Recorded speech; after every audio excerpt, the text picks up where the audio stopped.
जब पाकिस्तान ने उर्दू भाषा को ईस्ट पाकिस्तान में लागू करने का इम्पोजिशन करने का कोशिश किया तो वहाँ के स्थानीय लोगों ने कहा नहीं, हम बंगाली हैं, हम बांग्ला बोलेंगे, हम बांग्ला में लिखेंगे, हम पाकिस्तान का उर्दू भाषा को मानते नहीं हैं।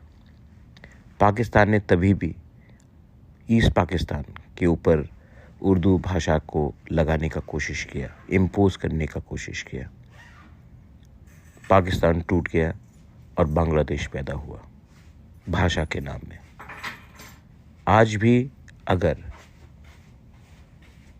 हमारे तिप्रासा लैंग्वेज में कोई भी हो, तिप्रासा लैंग्वेज को अगर हमारे मर्जी के खिलाफ आप लोग इम्पोज करोगे तो इतिहास गवाह है कि जब जब भाषा को दबाने की कोशिश किया गया, जब जब हमारे ऊपर हमारा अधिकार छीनकर किसी और भाषा को हमारे ऊपर थोपने की कोशिश की गई, तब तब देश टूटा है।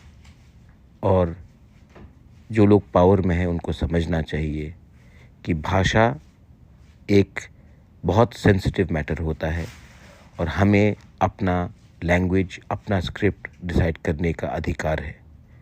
ये और अधिकार किसी और के पास नहीं है। This is Bobagra in support for Tiprasa language. बेलाइनो हमबाई।